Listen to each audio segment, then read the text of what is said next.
कहानी की शुरुआत होती है अटीला नाम के एक आदमी से जो विस्की पी रहा था। वो एक चोर था जो अक्सर बैंक लूट कर अपना घर चलाता था। आज वो फिर से एक बैंक लूटने निकला था, लेकिन अचानक हम उसे लाजलो नाम के एक पुलिस वाले के कमरे में देखते हैं, क्योंकि उसने अटीला को गिरफ्तार कर लिया था। अटीला ने पिछले 6 साल में 26 बैंक लूटे थे। लेकिन इससे पहले हम अटीला के बचपन की कहानी देखते हैं। उसके पिता के पास उसे पालने के लिए पैसे नहीं थे, इसलिए एक परिवार ने उसे गोद ले लिया। पर जल्द ही वो भी अटीला की शरारतों से परेशान हो गए और उन्होंने उसे एक खास स्कूल में डाल दिया। ये जगह अटीला के लिए किसी जेल से कम नहीं थी, क्योंकि वहाँ पर सभी बच्चों को कड़ी सजा देकर उन पर अत्याचार किए जाते। खैर, कई साल बाद अटीला फौज में भर्ती हो गया, जहाँ उसे बंदूक चलाने की ट्रेनिंग दी गई। फिर उसे जेल में गार्ड की नौकरी मिली और एक रात उसने 2 कैदियों को जेल से भागते देखा। मगर अटीला उन पर गोली चलाने की हिम्मत नहीं जुटा पाया। लेकिन फिर जल्द ही दूसरे ऑफिसर्स ने उन्हें मार डाला।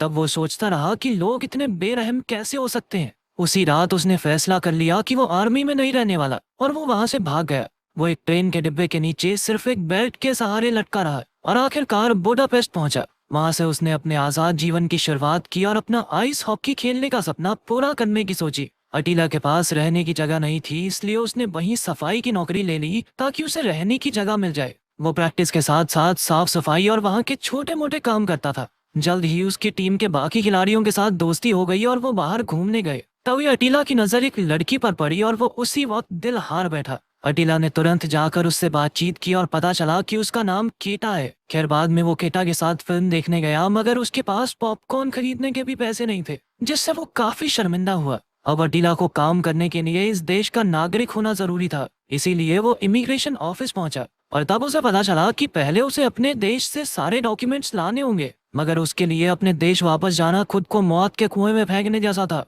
फिर अगले दिन अटीला अपनी टीम के साथ जिम में था, तो उसने अपने दोस्त जीरो से मदद मांगी। जीरो के अंकल इमिग्रेशन ऑफिस में काम करते थे, इसलिए अटीला चाहता था कि वो उसे नागरिकता दिलाने में मदद करे। खुशकिस्मती से जीरो मान गया। फिर पैसे लेकर वो जीरो के अंकल के पास पहुंचा और जीरो के अंकल ने कहा कि ये पैसे काम के लिए काफी नहीं होंगे। लेकिन बेचारे अटीला के पास और पैसे बिल्कुल नहीं थे, इसलिए जीरो के अंकल ने फिर भी उसे नागरिकता दिलवाने की कोशिश करने का वादा किया। फिर बाद में जब अटीला प्रैक्टिस के बाद घर लौटा, तो उसने टीवी पर देखा कि उसके देश के डिक्टेटर की तो मौत हो गई है। अब वो काफी परेशान हो गया, क्योंकि इस वजह से तो उसके देश से कागजात आने में काफी ज्यादा टाइम लग जाएगा। इसके बाद कुछ दिन तक तो अटीला काफी परेशान रहा, क्योंकि उसे डर था कि उसे किसी भी वक्त गिरफ्तार करके अपने देश वापस भेज दिया जाएगा। खैर, दूसरी ओर केटा अटीला को अपने माँ बाप से मिलवाने ले गई। जब उन्होंने अटीला से उसके काम और आगे के भविष्य के बारे में पूछा, तो अटीला के पास कोई जवाब नहीं था। केटा पहले से एक अच्छी नौकरी कर रही थी, इसलिए ये सब देखकर अटीला काफी शर्मिंदा हुआ।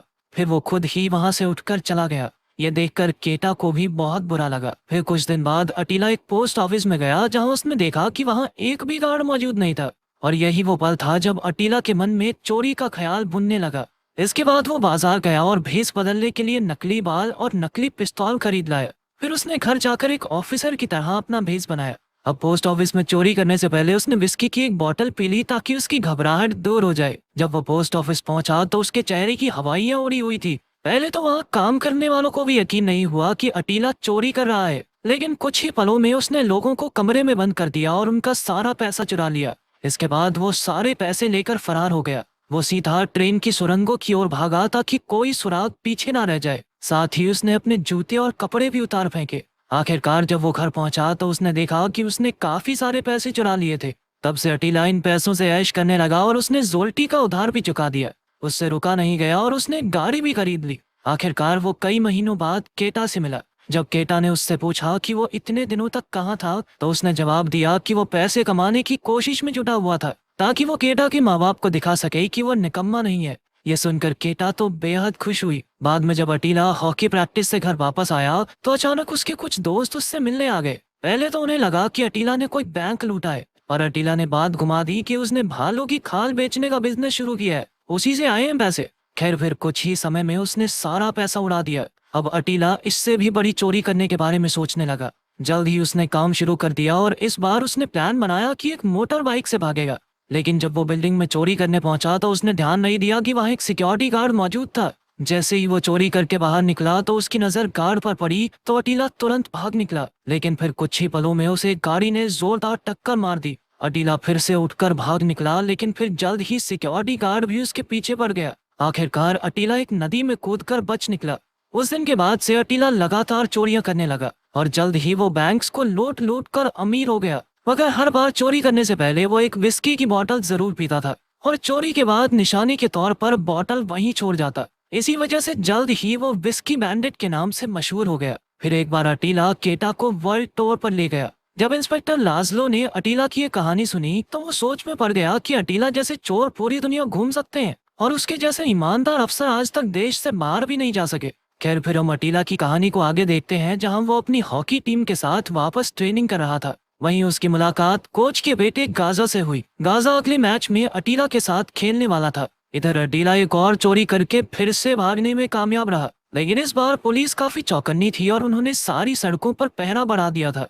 इसलिए अटीला को मजबूरी में बैंक की बिल्डिंग की छत पर जाकर छुपना पड़ा। जल्द ही उसे नींद आ गई और अगली सुबह जब उसकी आंख खुली तो वो बड़ी ही चालाकी से वहां से भाग निकला। अब अटीला कोई छोटा मोटा चोर नहीं, मशहूर विस्की बैंडिट बन चुका था। इन पैसों से वो कई बार गरीबों की मदद भी करता था। जल्द ही वो इतना मशहूर हो गया कि विस्की बैंडिट पर एक फिल्म भी बन गई। खैर इसके बाद हम गाजा को देखते हैं, जो ट्रेनिंग ग्राउंड के सामने सिगरेट पी रहा था। तभी अचानक से उसने अटीला को आते हुए देखा। असल में कुछ देर पहले हुए मैच में अटीला की सामने वाली टीम से हाथापाई हो गई थी। उसका साथी होने के नाते गाजा ने भी उसकी मदद की और ये बात अटीला को बहुत पसंद आई। बातों ही बातों में अटीला ने उसे अपने चोरी के धंधे के बारे में बता ही दिया, क्योंकि उसे गाजा पर यकीन होने लगा था। असल में वो अगली चोरी बड़े पैमाने पर करने की सोच रहा था, जिसके लिए उसे एक साथी की जरूरत थी। जब गाजा को पता चला कि अटीला ही असली विस्की बैंडिट है तो उसके होश ही उड़ गए, क्योंकि वो तो लोगों में बहुत ज्यादा मशहूर था। गाजा ने बिना समय गवाए उससे हाथ मिला लिया और कुछ दिन बाद वो दोनों एक बड़े बैंक को लूटने के लिए निकल पड़े। इस दौरान अटीला ने गाजा को दरवाजे पर पहरा देने का जिम्मा दिया और खुद तिजोरी से पैसे चुराने पहुंच गया। आखिरकार उसने वहां विस्की की एक बोतल रखी और गाजा के साथ फरार हो गया।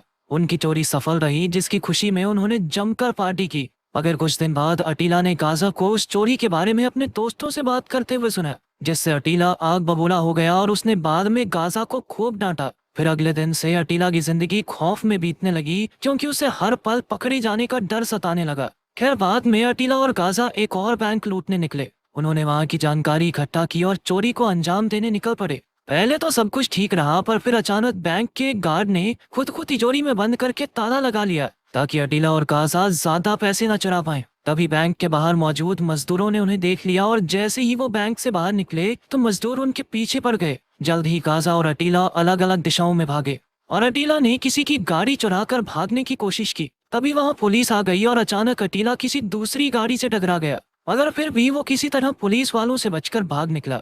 घर पहुंचकर उसने अपने शरीर से कांच के टुकड़े निकाले और अचानक केटा वहां आ गई। उसकी हालत देखकर केटा एकदम शांत हो गई और बिना कुछ कहे वहां से चली गई। खैर कुछ दिन बाद अटीला और गाजा ने फिर से चोरी करने का प्लान बनाया, मगर इस बार अटीला ने यह भी सोच के रखा था कि अगर कुछ गड़बड़ हुई तो क्या करना है। उसने गाजा से कहा कि अगर उनमें से कोई भी पकड़ा गया तो उसे किसी भी हालत में 3 घंटे तक पुलिस से बात नहीं करनी। गाजा राजी हो गया और कुछ दिन बाद वो एक बड़े बैंक में चोरी करने पहुंचे। अटीला ने गाजा को दरवाजा बंद करने के बाद लोगों को बंदी बनाने को कहा, ताकि वो खुद पैसे लूट सके। मगर जैसे ही वो काम खत्म करके निकलने लगे तो अचानक उन्होंने देखा कि पुलिस ने उन्हें चारों ओर से घेर लिया था। अटीला ने दरवाजे पर गोली चला दी, जिस वजह से भगदड़ मच गई और वो दोनों भाग निकले। मगर अंत में गाजा को पुलिस ने पकड़ लिया और अटीला फरार होने में कामयाब रहा। अब गाजा जानता था कि उसे 3 घंटे तक पुलिस से बात नहीं करनी। जब पुलिस वालों ने उससे पूछताछ की तो उसने अपने मुंह से एक शब्द नहीं निकाला। और उधर अटीला गाजा को पुलिस से बचाने की कोशिश में लगा हुआ था।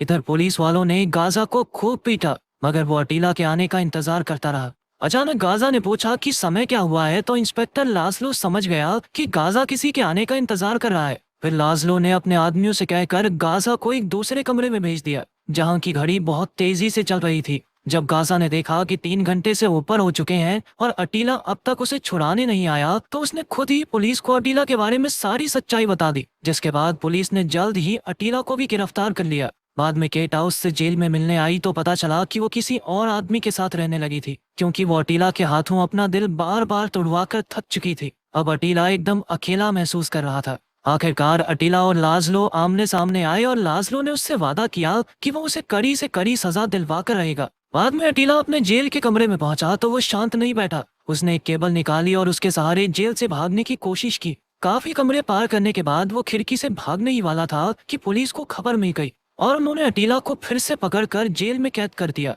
लेकिन अटीला ने सोच लिया था कि वो अपने देश से यहाँ तक का इतना मुश्किल सफर पार करके यूं ही जेल में सड़ने के लिए नहीं आया। वो किसी भी हालत में यहाँ से भाग के रहेगा।